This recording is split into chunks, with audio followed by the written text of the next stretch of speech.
ఓం నమస్కారం అండి.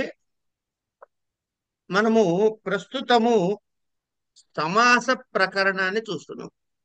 అందులో అవ్యయీభావ సమాసాలు. ఈ అవ్యయీభావ సమాసాల వరకు మొన్నటి వరకు చూసాం. ఇప్పుడు తత్పురుష సమాసాల్లోకి ప్రవేశిస్తున్నాం.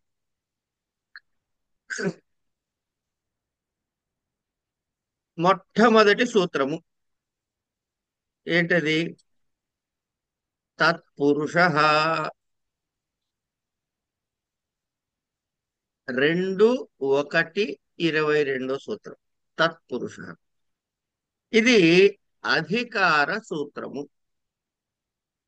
తత్పురుష అన్నది అధికార సూత్రం. మనకు అధికార సూత్రం అంటే తెలుసు కనుక ఇప్పుడు చూడండి, వృత్తి చూడండి. అధికారోయం ప్రాగ్ బహువ్రీహి అని.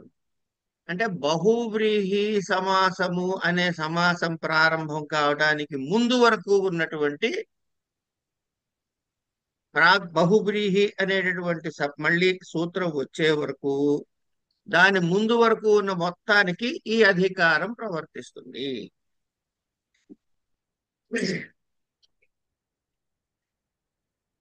ఈ అధికారంలో ఉన్న వాటన్నిటికీ కూడా తత్పురుష. దిగది ఏమండి? ఏడున్నర పెట్టవా? ఏమండి? అనుష గారు ఏదో అంటున్నారు.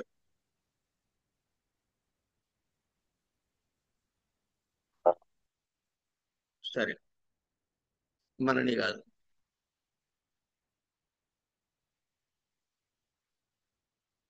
కనుక తత్పురుష అన్నప్పుడు ఇది అక్కడ దాకా ప్రవర్తిస్తుంది. Number one. ఈ తత్పురుష సమాసాలు ఎన్ని రకాలు అని ఒకటి చూద్దాం కాసేపు. సరే, ఇది రెండు భాగాలుగా చూడండి. ఫస్ట్, ఇప్పుడు దేన్నైనా మనం చూస్తున్నప్పుడు ఎక్కడ ఉన్నది అది అని ఓ లెక్కేసుకుంటాంగా. పుస్తకం ఉంది, పుస్తకం ఎక్కడ ఉంది? టేబుల్ మీద ఉంది.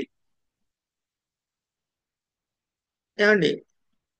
అంటే అధికరణము అంటాం. చదువుకున్నాగా, సప్తమి అధికరణం. అధికరణం గురించి చదువుకున్నాం కదా. ఆధారో అధికరణం. దేని ఆధారంగా ఉందో, ఇది ఆధేయము దేని మీద ఉందో అది ఆధారము.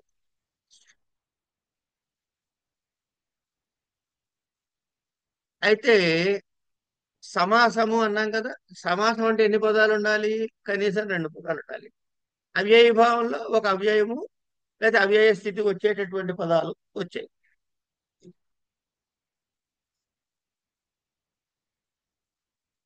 కనుక ఎప్పుడైతే రెండు పదాలు ఉన్నాయో, ఈ రెండు పదాలు ఒకే అధికరణం మీద ఉన్నాయా, భిన్నమైన అధికరణాల మీద ఉన్నాయా అని రెండు, ఒక క్లాసిఫికేషన్.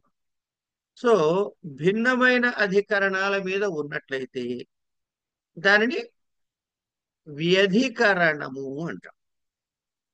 అలాంటి వాటితో ఏర్పడిన తత్పురుష సమాసాన్ని వ్యధికరణ తత్పురుష సమాసాలు. ఇది ఒకటి. ఇప్పుడు రాజపురుష అనే ఒక ఉదాహరణ తీసుకుందాం. స్టాండర్డ్ గా అదే వాడతాం ఎక్కడ పడితే అక్కడ. ఇందులో రెండు పదాలు ఏంటి? రాజు, పురుషుడు. రాజ అనే శబ్దంకి అధికరణం ఏమిటి? రాజు. పురుష అన్నప్పుడు అధికరణం ఏంటి? ఎవరినైతే మనం నిర్దేశిస్తున్నామో ఆ వ్యక్తి. కనుక రాజశబ్దము, పురుష శబ్దము కూడా ఒకే అధికరణం మీద ఇది వ్యధికరణము. ఇవి ఆరు రకాలుగా చెబుతారు. ఏమిటవి? ద్వితీయ తత్పురుష, తృతీయ, చతుర్థి, పంచమి, షష్ఠి, సప్తమి.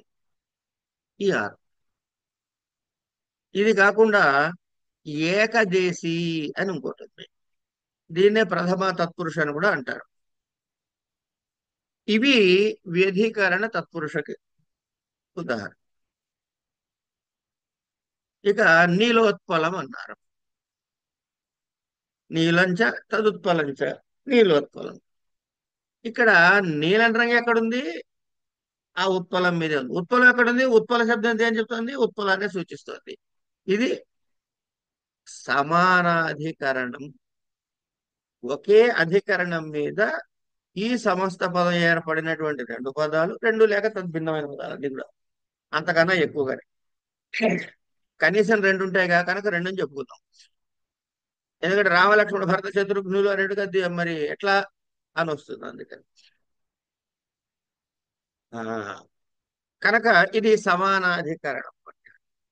సో ఈ సమానాధికరణ తత్పురుషులు, ఈ అధికరణ తత్పురుషులు. ఈ సమానాధికరణ తత్పురుషులు ఏమేమిటి ఉన్నాయ్యా అంటే, ఒకటి నై తత్పురుష. నై తత్పురుష సమాసం. అలాగే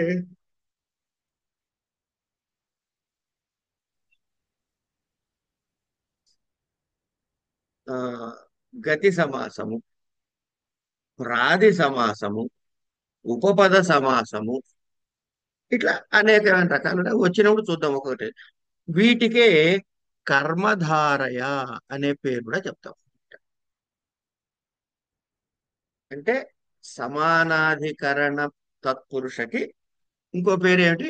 కర్మధారయ. ఓకే. ఇవి మనం చదువుకోవాల్సినటువంటి విషయం.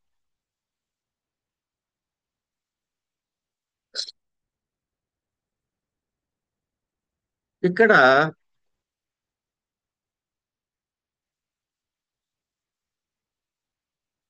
తత్పురుష అంటే అధికారోయం ప్రాగ్ బహువ్రీహి అయిపోయింది.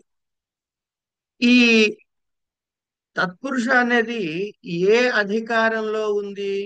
తత్పురుష అనేది అధికారమే. కానీ ఈ తత్పురుష అంటే ఒక అధికారంలో అంతర్గతంగా ఇంకో అధికారాలు కూడా ఉండొచ్చు. అంటే ఇక్కడి నుంచి ఇక్కడి వరకు ఒక అధికారం ఉంటే వీటి మధ్యలో మరి చిన్న భాగాలుగా కొన్ని అధికారాలు ఉండొచ్చు. కనుక ఈ తత్పురుషుడు ఏ అధికారంలో ఉందంటే ఆ కడారాత్ ఏకా సంజ్ఞ అనే అధికారంలో ఉంది. అందుకే అవ్యయీభావం అయిపోయిన తర్వాత మళ్ళీ తత్పురుష అన్నప్పుడు తత్పురుషే. ఇంకా మళ్ళీ దీనికి ఈ ఈ సమాసాలకు అవ్యయీభావం అనే పేరు రాదు. అయితే ఈ తత్పురుష సమాసాలకి తర్వాత ద్విగుశ్చ అని తర్వాత సూత్రం. అంటే ద్విగు సమాసానికి కూడా తత్పురుష సంజ్ఞ ప్రవర్తిస్తుంది. ఇది ఎందుకు చెప్పాల్సి వచ్చింది ఈ సూత్రము అంటే, ఆకడారాత్ ఏకా సంజ్ఞ అన్నాం కాబట్టి ఈ ద్విగుశ్చ అని చెప్పి చకారం పెట్టకపోతే ఈ ద్విగు సంజ్ఞ కంటిన్యూ అవుతుంది, తత్పురుష సంజ్ఞ వెళ్ళిపోతుంది. కనుక దీనికోసం అని అది అవసరం వచ్చింది. చూడండి, ద్విగురపి తత్పురుష సంజ్ఞ స్యాత్. ద్విగు సమాసానికి కూడా తత్పురుష సంజ్ఞ ఉంటుంది అని ఈ వృత్తికారుడు ఏమంటున్నాడు చూడండి. ఇదం సూత్రం త్యక్తుం శక్యం. ఈ సూత్రం లేకపోయినా పర్వాలేదుట. ఎందుకు? సంఖ్యాపూర్వో ద్విగుశ్చేతి పఠిత్వా చకార బలేన సంజ్ఞా సంజ్ఞాద్వయ సమావేశస్య ఆ, సువచత్వాత్ సమాసాంతః ప్రయోజనం పంచరాజం. పంచరాజం అన్నది ఉదాహరణ అన్నమాట. ఈ ద్విగుశ్చ అనేటటువంటి సూత్రము లేకపోయినా ఇబ్బంది లేదయ్యా. ఎందుకు లేదండి? ఈ సూత్రం లేకపోతే కూడా ఎందుకు దిగులు లేదు అంటే, ఇక్కడ మనం ఈ ద్విగు సమాసం చెప్తారు కదా. ద్విగు సమాసానికి సూత్రం ఏంటి? సంఖ్యాపూర్వో ద్విగు అంటాడు. ఆ ద్విగు దగ్గరే ఒక చకారం పెట్టు. కనుక సంఖ్యాపూర్వో ద్విగుశ్చ అను. ఆ చకార బలం ఏమిటవుతుంది? దానికి కూడా తత్పురుష సమాస సంజ్ఞ ప్రవర్తిస్తుంది.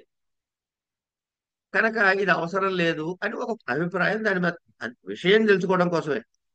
ఇలాంటిది మీకు ఎప్పుడైనా అనుభవం అయిందా ఇంతకుముందు? ఒక ప్రశ్న, ఇలాంటి సందర్భం మీకు ఎక్కడైనా ఎదురైందా? అవ్యయీభావశ్చ అని చకారం చెప్పాం అక్కడ నుండి. ఉమ్, ఇంకో అది దేనికి ఏ సంజ్ఞ కూడా ఎక్స్ట్రా ప్రవర్తించింది? నపుంసకలింగ నపుంసకలింగ. ఇక్కడ మనం ఏమిటి, తత్పురుష అనే సంజ్ఞ ఉండాలి, ఉమ్, అలాగే ద్విగు అనే సంజ్ఞ కూడా ఉండాలి. రెండు సంజ్ఞలు ఉంటాయి అని చెబుతున్నాం కదా. అవును సార్. అట్లా రెండు సంజ్ఞలు ఉండేటటువంటి వ్యవహారం ఏమన్నా ఇంతకుముందు కనపడిందా? ఏక అదేంటి ఆకడారాత్ ఏకా సంజ్ఞ అనే సూత్రములో సూత్రముతోటి పాత సంజ్ఞ పోయి కొత్త సంజ్ఞ వస్తూ ఉంటుంది. కానీ ఇక్కడ ఈ రెండు సంజ్ఞలు ఉంటాయి అని చెప్పడానికి చకారంతో ఓ సూత్రం చెప్పుకున్నాం. గుర్తు లేకపోతే పెద్ద బాధపడకండి, బుర్ర పాలు కొట్టేసుకోకండి. ఊరికే అడిగా సరదాగా. ఎందుకు అడిగారంటే నాకు గుర్తు వచ్చింది కాబట్టి మీకు కూడా గుర్తు రావాలని. అన్య పదార్థాచ సంజ్ఞాయామా సార్? ప్రాదయ గతిశ్చ, ఓకే సార్. వాటికి ప్రాదులు అని పేరు ఉంటుంది, తర్వాత గతి సంజ్ఞ కూడా ఉంటుంది అని చెప్పుకున్నాక అవును సార్. అట్లాగే ఇది కూడా. సరే, ద్విగుశ్చ కనుక మరి ఇదేంటి, ఇది దేనికి అయితే ఈ ద్విగు అనేటటువంటి దానికి ద్విగు సమాసం చెప్పాం. అంటే ద్విగు అంటే సంఖ్యాపూర్వ ద్విగు అంటే కేవలం మూడు ఆ సంఖ్య ఉన్న ప్రతిదీ ద్విగు సమాసం కాదండి. ఇది గుర్తుపెట్టుకోండి, చాలా తప్పు నోషంలో ఉంటాం. సంఖ్య ముందుంటే ద్విగు అని అనేసుకోకూడదు. దానికి మూడు కండిషన్స్ చెబుతాడు. ఆ వచ్చినప్పుడు చూద్దాం, ద్విగు సమాసం దగ్గరికి వచ్చినప్పుడు చూద్దాం. ఊరికే మాట వరుసగా చెప్పుకుందాం. ఇక్కడ మూడు కండిషన్స్ చెబుతాడు. ఆ కండిషన్స్ ఫుల్ఫిల్ అయినప్పుడు వచ్చిన సంఖ్యతో ఉంటేనే అది ద్విగు. సరే, అదేమిటో అక్కడ చూద్దాం. కానీ అయితే మరి ఇప్పుడు ద్విగు సమాసానికి కూడా సత్పురుష సంఖ్య పెట్టాల్సిన ఆవశ్యకత ఏమిటి అన్న ప్రశ్న వేసుకోవాలిగా. అంటే మనము సమాసాంతాలు అని కొన్ని అనుకున్నాం గుర్తున్నట్లయితే. సమాసాంతములకు వచ్చేటట్టు సమాసమునందు చివరినందు వచ్చేటటువంటి ప్రత్యయాలు. టచ్ ఒకటి ఉదాహరణకి. ఈ టచ్ రావడం ద్వారా అకారం వచ్చి చేరుతుంది. టకారము చకారము పోయి అకారం మిగులుతుంది, ఆకారం చివరన చేరుతుంది. ఇప్పుడు పంచరాజన్ అనేటువంటి రూపం వస్తుంది. ఏది ద్విగు సమాసంలో. అయిన తర్వాత ఇది తత్పురుష అయింది కాబట్టి, తత్పురుష సమాసంలోకి వచ్చింది కాబట్టి, ఆ సమాసాంత వచ్చేటటువంటి టచ్ ప్రత్యయం కూడా దీనికి వచ్చి ఆ రాజన్ శబ్దంలో అన్ను పోయి అకారం వచ్చి రాజా అయ్యి మళ్ళీ మిగతా శుభాది కార్యాలు చేస్తున్నప్పుడు పంచరాజం అనే రూపం సిద్ధిస్తుంది. కనుక ఇగో ఈ సమాసాంత ప్రత్యయాలు వాటికి చేరాలి, ద్విగు సమాసానికి చేరటానికి వెసులుబాటు కల్పించటం కోసమని అది ప్రయోజనముగా ద్విగు అనేటువంటి సంజ్ఞతో పాటు తత్పురుష సంజ్ఞ కూడా పెట్టారు. ఇది ఒకటి. ఇది అయిన తర్వాత నెక్స్ట్ సూత్రం, ద్వితీయాశ్రితాతీత పతిత గతాత్యయ ప్రాప్తాపన్నై. ద్వితీయ శ్రిత అతీత పతిత గత అత్యస్త ప్రాప్త ఆపన్న, ఆపన్నై అన్నమాట. మనము ఈ సమాసాలు ప్రారంభం చేసినప్పుడు సుప్సుప అని, సహసుప అని, సుప అని యోగ విభాగం చేసి కొన్ని సాధిత్యం. ఇగో అది ఇక్కడ వర్తిస్తుంది అనమాట. అంటే ఏమిటి,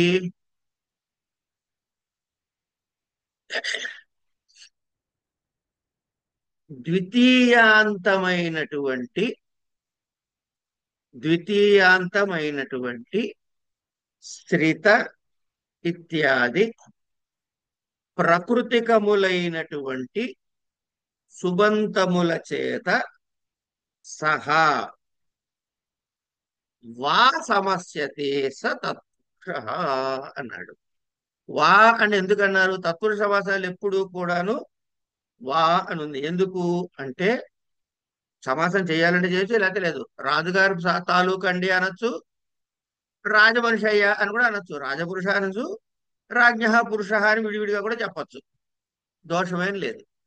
కనుక వా సమస్యతే సతత్పురుష కృష్ణం శ్రిత, కృష్ణశ్రిత అయింది. కృష్ణం శ్రిత అన్నది కృష్ణశ్రిత అయింది. ఇది చూడటానికి ముందు ఇందులో రెండు పదాలు ఏమిటి? ఇందులో ఉన్న రెండు పదాలు ఏమిటి? కృష్ణశ్రిత, కృష్ణం శ్రిత తీసుకుందాం కాసేపు.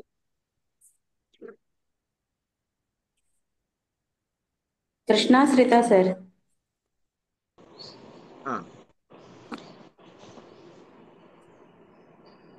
కృష్ణశ్రిత అయిందిగా. అవును సార్. శ్రిత కృష్ణ అని ఎందుకు అనకూడదు? సమాసం చేసినప్పుడు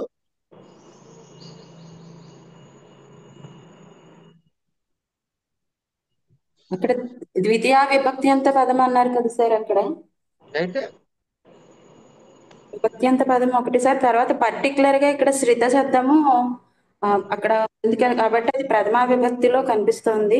పర్టికులర్ ఎక్కడ గా ఒక్క నిమిషం, ఒక్క నిమిషం. ఏంటి ఉత్తర ప్రథమ పదంలో విభక్తి? సార్, ఉత్తర పదంలో కనిపిస్తోంది సార్. కాదండి, ఒక్క నిమిషం. కాదండి, కాదు, కాదండి. అదే రైట్. ఒక్క నిమిషం ఉండమ్మా. చెప్పండి సార్ లక్ష్మారెడ్డి గారు, మీరు చెప్పండి. ద్వితీయ అన్నది ప్రథమలో ఉందండి. ఆ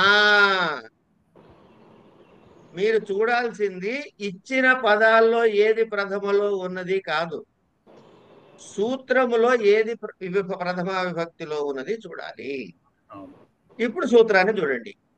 ద్వితీయ అయిన తర్వాత శ్రిత పన్నై, ఐహి అనేటప్పటికి అది ఏ విభక్తి అయింది? తృతీయ. తృతీయ విభక్తి అయింది. ద్వితీయ అన్నది ప్రథమ విభక్తిలో ఉంది.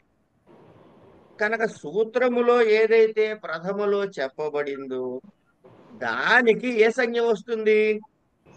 ఉపసర్జన సంజ్ఞ వస్తుంది. ఉపసర్జన సంజ్ఞ వస్తుంది. ఉపసర్జన సంజ్ఞ వచ్చిన దాన్ని ఏం చేస్తాం? ప్రథమ నిర్దిష్టం ఉపసర్జనం. ఉపసర్జనం పూర్వస్య అని ముందుకు తీసుకొస్తాం.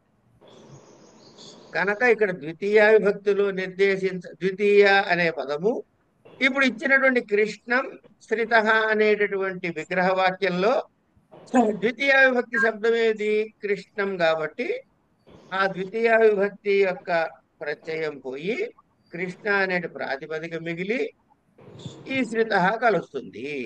అందుకని కృష్ణ అనేది ముందుంటుంది. అంతేనా సార్ లక్ష్మారెడ్డి గారు? అంతే సార్, అంతే సార్. ఎప్పుడు సూత్రంలో ప్రథమా విభక్తి ఏముందో చూసుకోవాలి, కానీ ఈ వ్యస్త పదంలో ప్రథమా విభక్తి చూసుకోకూడదండి. అది బేసిక్ రూల్. బేసిక్ రూల్ అదే, అది గుర్తు చేద్దామనే ఇది జ్ఞాపకం చేశా సార్. నాకు గుర్తుంది సార్. మీకు గుర్తుండే నాకు తెలుసు.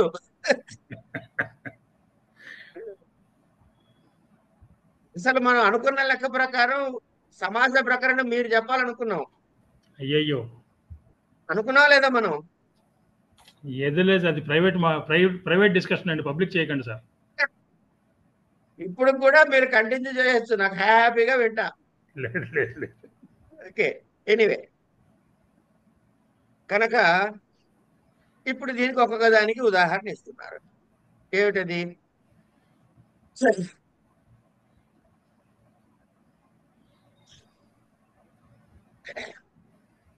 కృష్ణ శ్రిత. శ్రిత తర్వాత అతీత. అతీతకి ఏమన్నారు? కాంతారం అతీత అన్నారు. కాంతారం, కాంతారాతీత అవుతుంది.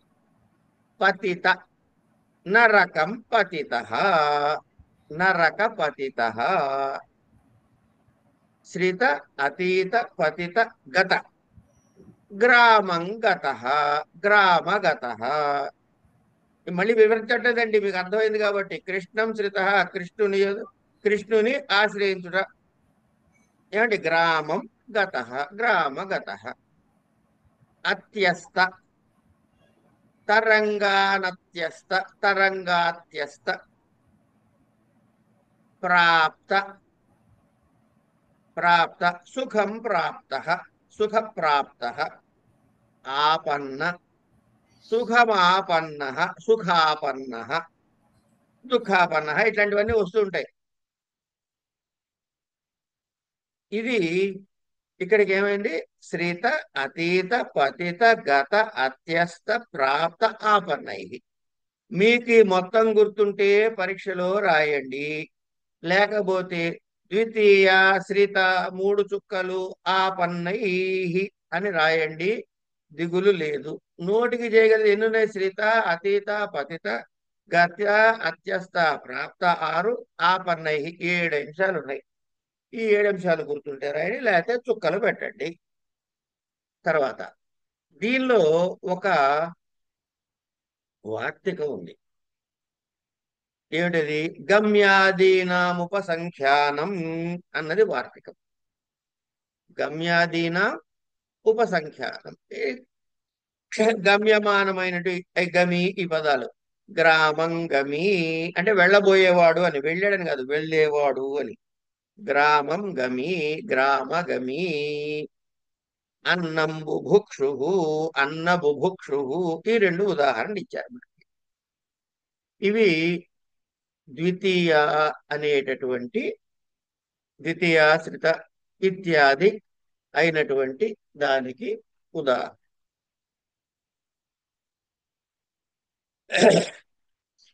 ఇది అయిన తర్వాత ఇది అర్థమైందండి క్లియర్ గా? ఇంకేమైనా డౌట్ ఉన్నాయా?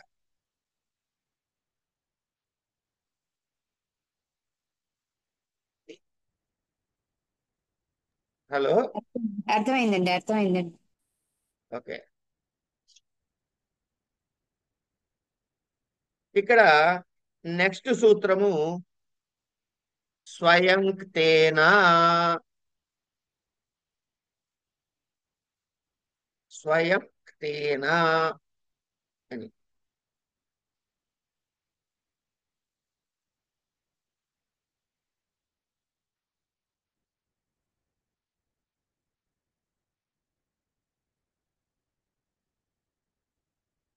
స్వయం కృత కృతస్య స్వయం కృతస్య అపత్యం స్వయం కృతి అని మనకి దాన్ని ఏమంటారు? వృత్తి ఇస్తాడు చూడండి ఒకసారి. స్వయం అన్నది అవ్యయం, తేనా తృతీయ ఏకవచనంలో ఉంది. ద్వితీయ అన్నది ద్వితీయ శ్రితాదిత అనే దగ్గర నుంచి మనకి అనువృత్తిగా వస్తుంది. మిగతావన్నీ మామూలు ఆకడారాతు ఏకాసంజ్ఞ ఇవన్నీ కూడాను యథాప్రకారంగా ఇందులోకి అధికార సూత్రాలు ఉన్నాయి. అనువృత్తిగా ద్వితీయ అనేది పూర్వ సూత్రంలోంచి వస్తుంది. ఇక్కడ దీనికి విగ్రహవాక్యం ఏం చెప్తాం మనము అంటే, దీన్ని మనం గుర్తుంది కదండి, లౌకిక విగ్రహవాక్యము అలౌకిక విగ్రహవాక్యము 2 రాస్తాం. స్వయం కృతం, స్వయం కృతస్య అపత్యం అన్నది దీనికి విగ్రహవాక్యం. స్వయం కృతస్య అపత్యం. ఇక్కడ కృతస్య అని షష్ఠిలో ఉంది, అయినా సరే దీనికి ద్వితీయ విభక్తి వస్తుంది. అందుకనే స్వయం కృతం అయింది. దీనికి అలౌకిక విగ్రహ వాక్యం ఏమిటి?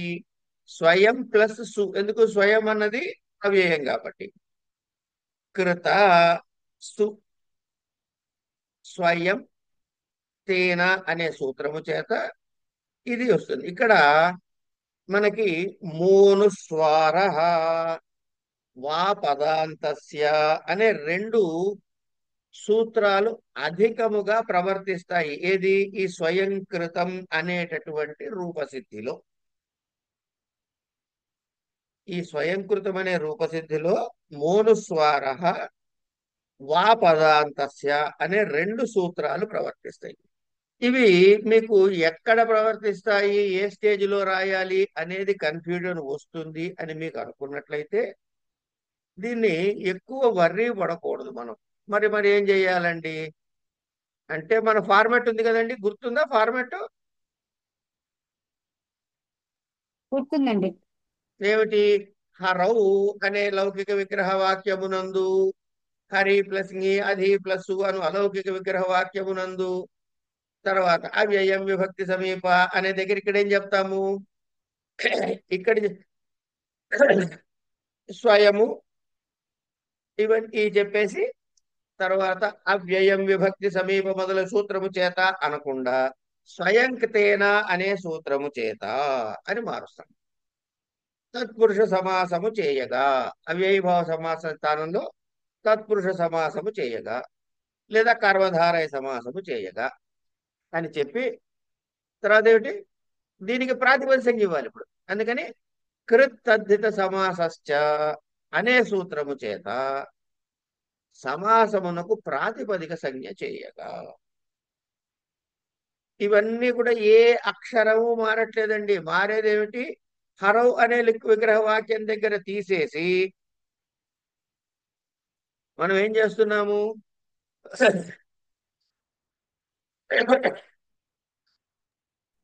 స్వయం దీనికి ఏం విగ్రహ కృతస్య వాక్యం చెప్పామండి అపత్యం అని రాసుకున్నామండి. ఏమండి?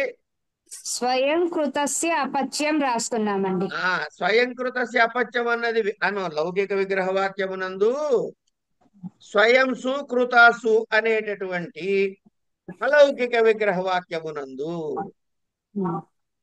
అని రాసుకుని స్వయంతేన అనే సూత్రము చేత తత్పురుష సమాసము చేయగా ఇందులో ఏ మార్పులు లేవు, ఆ సూత్రం ఒక్కటి మారింది. తర్వాత కృతద్ధిత సమాసాశ్చ అను సూత్రము చేత సమాసమునకు ప్రాతిపదిక సంజ్ఞ చేయగా ఇది ఏమీ మారదు, అలాగే వాస్తవం.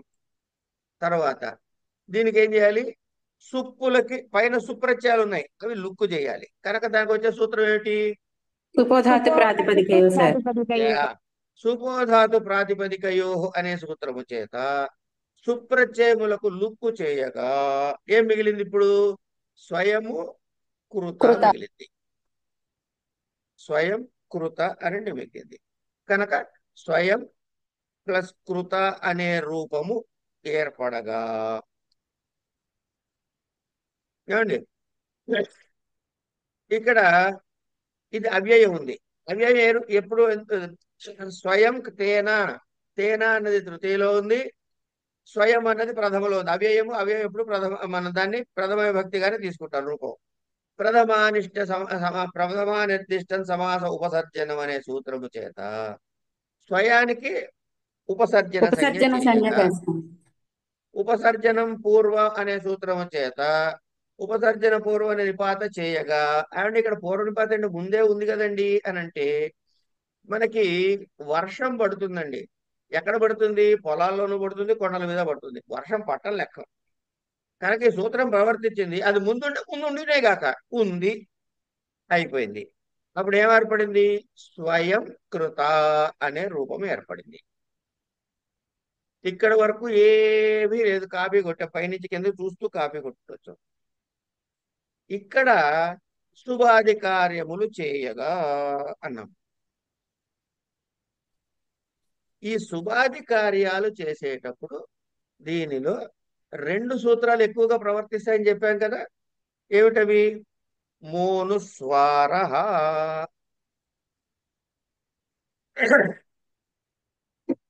మోనుస్వార వా పదాంతస్య అని రెండు చెప్పారు.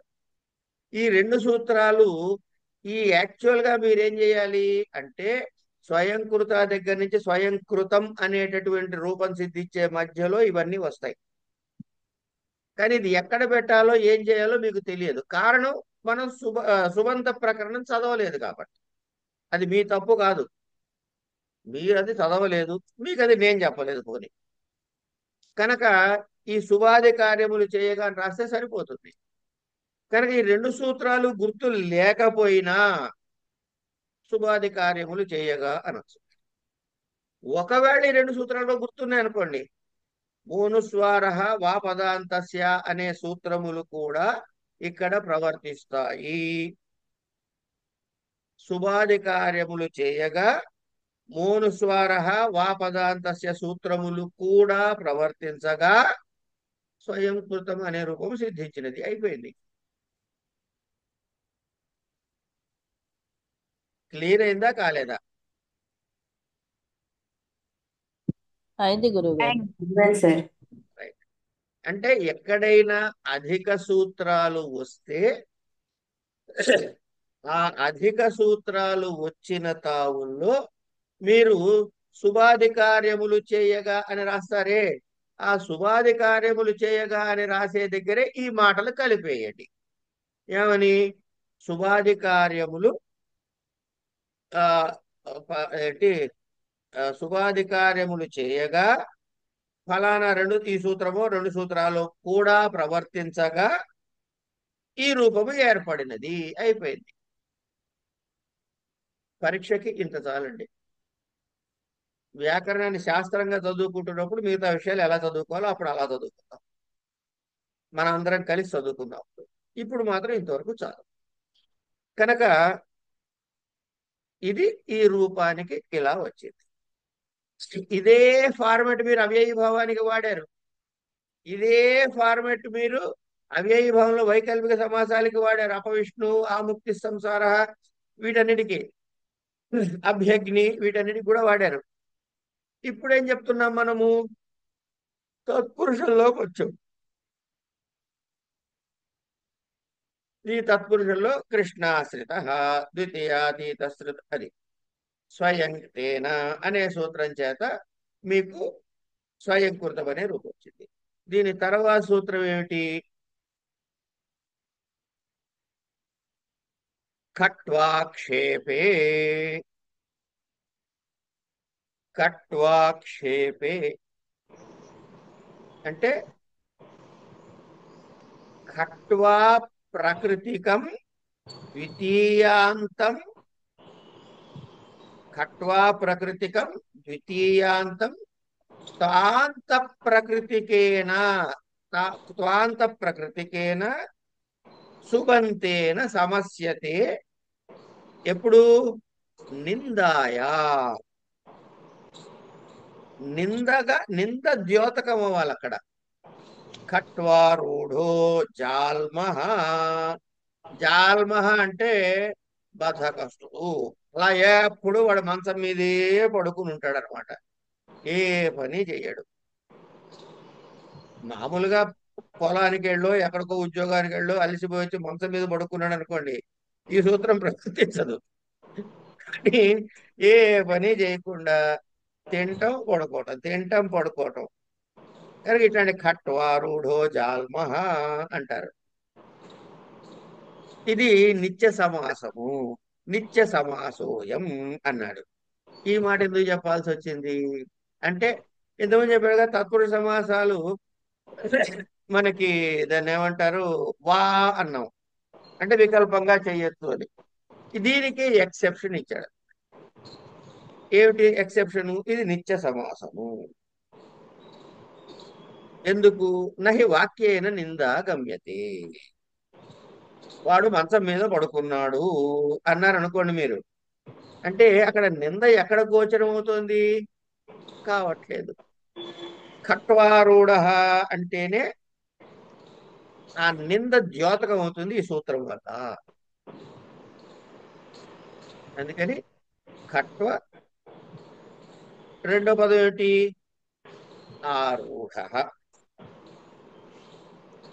ఖట్వారూఢ, ఖట్వాం ఆరూఢ. ఖట్వాం ఆరూఢ. విడగొడితే ఖట్వాంని మళ్ళీ చెప్పండి. అలౌకిక విగ్రహవాక్యం చెప్పండి అమ్మా. ఖట్వా ఖట్వా ఖట్వాం ఆరూఢసు. అంతే, అంతే అను అలౌకిక చెప్పేసేయండి. మిగతాది కూడా పూర్తి చేసేయండి.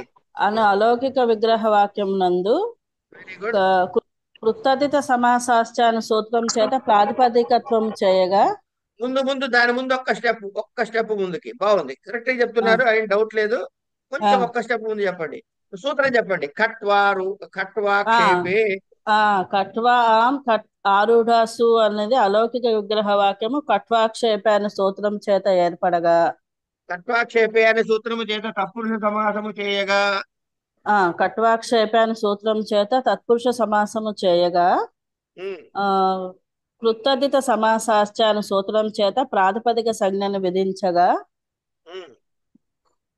సుపోధాతు ప్రాతిపదికయో అను సూత్రం చేత సుప్పు ప్రత్యయములకు లుక్కు చేయగా ఖట్వ ఆరూఢ అను రూపం ఏర్పడగా. ప్రథమా నిర్దిష్టం సమాస ఉపసర్జనం అను సూత్రము చేత ఆమ్, ప- ఉపసర్జన సంజ్ఞ విధించగా ఖట్వా ఆరూఢ అను రూపం ఏర్పడినది. ఇక్కడ ఖట్వా అనేది సూత్రంలో తృతీయాలో ఉంది కాబట్టి ఖట్వా కూడా ఇక్కడ ఉపసర్జన సంజ్ఞ దానికే వస్తుంది. అంతేనా గురువు గారు?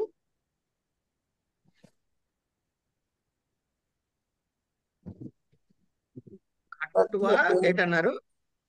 ఖట్వా క్షేపే అనే సూత్రంలో ఖట్వా అన్నది ప్రథమ ఏకవచన రూపం అమ్మ. ఆ అందువల్ల ఖట్వా శబ్దానికే మనకి ఉపసర్జన ఉపసర్జనం. సంజ్ఞ విధించబడుతుంది. ఉమ్. ఉపసర్జనం పూర్వన సూత్రం చేత ఖట్వా శబ్దమునకు పూర్వ నిపాత చేయగా ఖట్వా చెప్పండి ఆపద్దు. ఖట్వా ఆరూఢ అను రూపం ఏర్పడినది. రూపం అకహ ఏర్పడలే, సవ అను ప్రాతిపదిక. అను ప్రాతిపదిక సిద్ధించినది. ఆ, అకహ అయితే సవర్ణే రూపం దీర్ఘ ఏర్పడగానే పర్లేదు, రూపం ఏర్పడ్డానా పర్వాలేదా? రూపం ఏర్పడగా అకహ సవర్ణే దీర్ఘ అను సూత్రం చేత ఖట్వారూఢ అను రూపం ఏర్పడగా సుబాది కార్యములు చేయగా ఖట్వారూఢ అను సమాసం సిద్ధించినది. ఉమ్. ఇప్పుడు అకస్సవర్ణే దీర్ఘ అని నేను ఇంకా చెప్పలే కదా, మీరు ఎక్కడి నుంచి చూసి చెప్పారు? నేను ప్రయత్నం నోట్లో. చేశాను గురువు గారు. పర్వాలేదు, తప్పులేదు. అది చెప్పాలనే ఉద్దేశంతో అడిగానమ్మా. మీరు తప్పు అంటే చెప్పారు అక్కడ అనట్లేదు. దీర్ఘం వచ్చింది కాబట్టి సూత్రం అప్లై అవుతుంది అని మంచి నేను పని చేశారు, అది అప్లై అవుతుంది. ఇప్పుడు నేను చెప్పబోయేది ఆ ముక్కే. ఓకే. ఉమ్. ఇక్కడ ఎడిషనల్ సూత్రం. ఇంతకు ముందు సూత్రంలో మోను స్వార తర్వాత వా పదాంతస్య అని ఏదైతే రెండు సూత్రాలు చెప్పామో, అలాగే ఇక్కడ అకస్సవర్ణే దీర్ఘ అను సూత్రము చేత కూడా ప్రవర్తించి అంటే అయిపోతుంది. శుభాది కార్యములు చేయగా అకస్సవర్ణే దీర్ఘ అనే సూత్రము కూడా ప్రవర్తించి, లేదా అకస్సవర్ణే దీర్ఘ అనే సూత్రముతో కలిపి శుభాది కార్యములు చేయగా, మీ ఇష్టం, భాష మీ ఇష్టం, అలాగే గురువు గారు, చేయగా అలాగే ఖట్వారూఢ అనే రూపం సిద్ధించింది. ఏర్పడుతుంది. ఇంతే. దీని తర్వాత ఇది స్వయంక్తేన. దాని తర్వాత సూత్రం ఖట్వా క్షేపి అయిపోయిందిగా. సామి సామి ఇది అర్థం అనే అర్థంలో సామి అనే అవ్యయం. ఏమండి, ఇది క్తాంత పదంతో సమసిస్తుంది అన్నాడు. పైన ఎట్లా కదా కట్వాక్షేపి అనేది క్తాంతంతో సమసిస్తుంది, తేన స్వయం తేనెలో లాగా ఇది కూడా క్తాంత పదంతో నిత్యం ఇక్కడ సమసిస్తుంది. ఇక్కడ ఏంటది ఇప్పుడు చెప్పుకునే సూత్రం ఏంటండి? సామీకృతం. సామి సూత్రం అండి. సామీకృతం అన్నాడు, అయిపోయింది. ఏమండి, అంటే ఏమైంది? ద్వితీయ శ్రిత ఆ సూత్రం నుంచి ద్వితీయ అనే పదము, స్వయం తేన అనే దానిలోంచి తేన అనే పదము ఇందులోకి అనువృత్తిగా వచ్చి ద్వితీయ సామిక్ తేన అని అయిపోతుంది. ఈ విధంగా మొత్తం సూత్రం తయారవుతుంది. అంటే ఏంటనమాట? సామీకృతం అన్నాడు. ఇది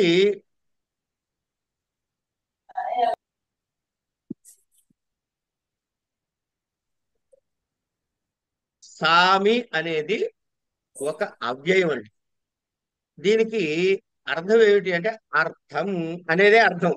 అర్థం అనే అర్థం వచ్చే పర్యాయ పదమే సామి. కనుక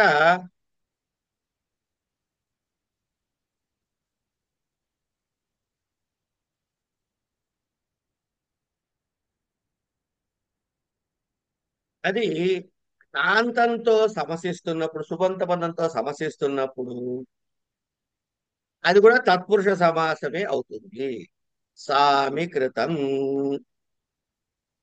సామీపీతం, దీనికి విగ్రహవాక్యం సామీభుక్తం. అవుతుందండి. ఏమండి, దీనికి విగ్రహవాక్యం అవుతుంది. సామీకృతానిక అవును సార్. సామీసు కృతాసు, ఓకే. మిగతా అంతా మామూలే అండి. సరే సార్. తర్వాత కాలాహ ఇవన్నీ కూడా ఇగోండి ఇప్పుడు చెప్పుకునేటటువంటి సామి, అలాగే ఈ కాలాహ. ఈ కాలాహ అన్నది ఏమైంది, మళ్ళీ ఆ రెండే వస్తాయి ఇక్కడికి. ఏవి? ద్వితీయ తేన అనే రెండు కూడా ఇందులోకి వచ్చి తేనేత్వే తేనేత్వేవా అంటే తేనతోటే అని దాని మనకి వృత్తిలో చెబుతున్నాడు చూడండి.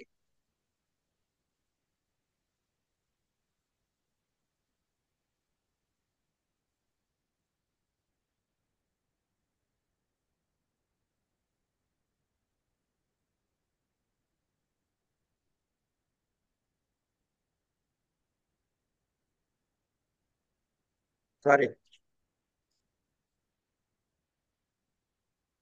కాలాహ కాల సంబంధమైన వాచకం. ఇది ఎప్పుడు తాంతంతో సమసిస్తుంది. ఎప్పుడు? కింద వృత్తి ఒకసారి చూడండి. ఎవరైనా చదువుతారా వృత్తి?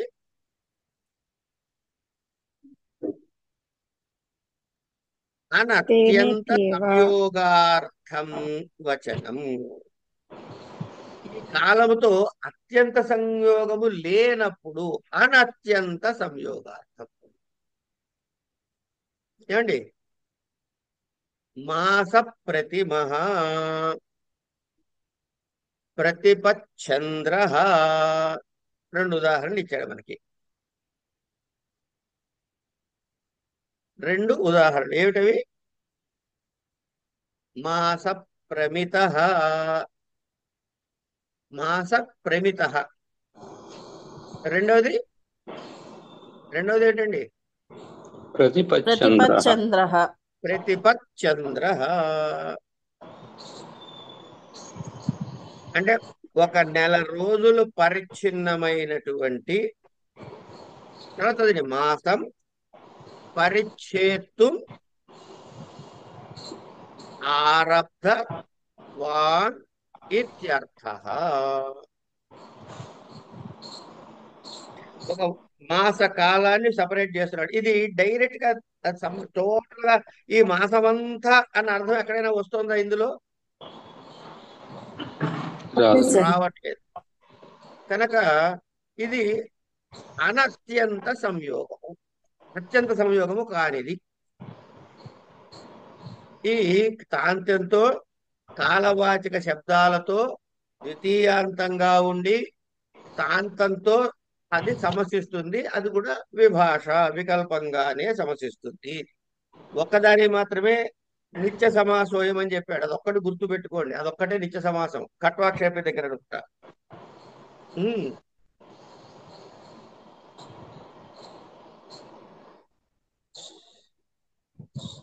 ఇది తత్పురుష సమాసములోకే వస్తుంది. అనత్యంత సంయోగార్థం వచనం అన్నాడు. అంటే అత్యంత సంయోగములో లేనప్పుడు.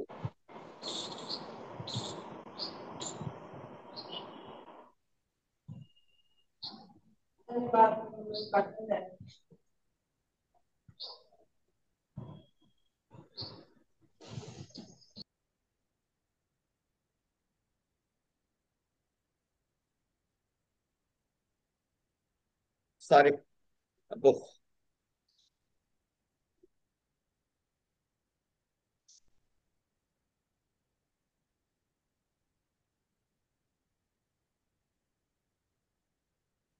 ఈ మిగతావన్నీ మీకు పరీక్ష వరకు మీకు మామూలే. మాసం ప్రమిత, మాస ప్లస్ అం, ప్రమిత ప్లస్ సు, మిగతా అన్ని మామూలే.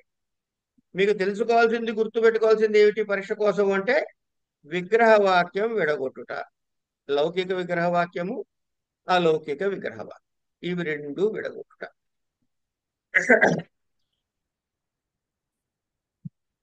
ఇది నేను చాలా మటుకు టేబుల్ ఫార్మెట్ లో తయారు చేశాను, కానీ అన్నీ చేశానా లేదా అన్నది నాకు డౌట్. సార్ మీరు తత్పురుష వరకు చేశానమ్మా, తర్వాత మిగిలినవి చేయలేదు, తర్వాత చూద్దాం అన్నారు సార్. మీరు అన్నానా? అన్నారు సార్. ఇట్లాంటివన్నీ గుర్తుపెట్టుకుంటే ఎట్లా? మీరు మర్చిపోకుండా గుర్తు చేయమన్నారు సార్ తర్వాత. సరే అయితే చూద్దాం. బట్ గురువు గారు కాంటాక్ట్ క్లాసుల్లో వరలక్ష్మి గారు చెప్పారు, ఆవిడ పీడిఎఫ్ పంపించారండి, అందులో అన్నీ ఉన్నాయి ఉన్నాయా? ఇలాగ టేబుల్ ఉన్నాయి. టేబుల్ ఉన్నదే, ఆవిడది బొమ్మలతో ఉంటుంది. బొమ్మలు టేబుల్ ఉంటే సూత్రాలు, ఈ సూత్రం తర్వాత ఈ సూత్రం అలా ఉన్నాయి సార్. అది ఒక సూత్రానికే సార్ అన్నిటికీ ఇచ్చింది ఆవిడ. లేదు సార్, అన్నిటికీ ఇవ్వలేదు ఆ, సార్. అన్నిటికీ ఇవ్వలేదు, కొన్ని మాక్సిమం ఇచ్చారు. ముహూర్త సుఖము, తర్వాత సూత్రాలు, మాసపూర్వ ఉండండి, అవన్నీ. రికార్డింగ్ ఆపుతా, ఒక్క నిమిషం ఉండండి.